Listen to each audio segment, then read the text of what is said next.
Ukraine की जंग दुनिया ने देखी। इजराइल और फिलिस्तीन के बीच चली आ रही जंग दुनिया देख ही रही है, लेकिन इसी बीच जंग की राहें अब फिलिस्तीन से उत्तर ईरान की ओर मुड़ गई हैं। ईरान ने शनिवार रात को बड़े पैमाने पर इजराइल पर ड्रोन और मिसाइलों से हमला किया। रिपोर्ट्स के मुताबिक इजराइल पर 100 से ज्यादा ड्रोन और दर्जन भर मिसाइलें छोड़ी गई हैं। इजरायली सेना का दावा है कि क्रूज मिसाइलों और ड्रोन्स को इजरायली एयर स्पेस के बाहर ही गिरा दिया गया है।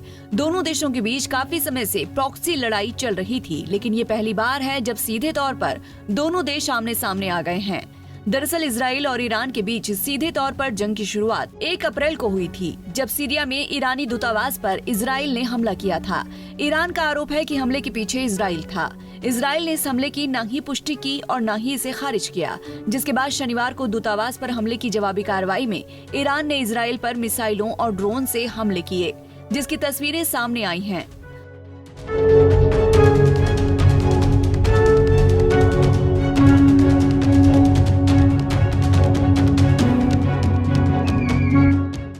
तस्वीरों में आप देख सकते हैं कि अल अक्सा मस्जिद के ऊपर से ईरानी मिसाइलें और ड्रोन गुजर रहे हैं।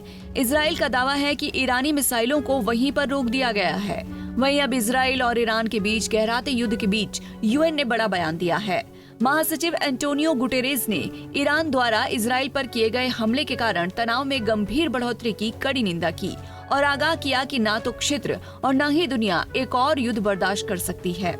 संयुक्त राष्ट्र प्रमुख ने सभी पक्षों से ऐसी किसी भी कार्रवाई से बचने के लिए अधिकतम संयम बरतने का आग्रह किया, जिससे पश्चिम एशिया में कई मोर्चों पर बड़े सैन्य टकराव छिड़ सकते हैं। तो वहीं इजराइल को अब पश्चिम देशों का मजबूत समर्थन मिल रहा है। पिछले साल 7 अक्टूबर को चरमपंथी संगठन हमास के हमले के बाद से ही अमेरिका, ब्रिटेन और जर्मनी जैसे देश इजराइल के साथ खड़े हैं और उसकी मदद कर रहे हैं।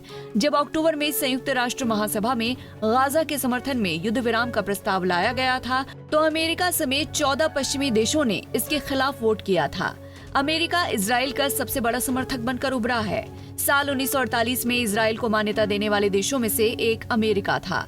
इजराइल को एक देश के तौर पर मान्यता के लिए अमेरिका सबसे पहले आगे आया था। हालिया हमले में इजराइल के साथ साथ अमेरिका ने भी ईरान के ड्रोन को मार गिराया है।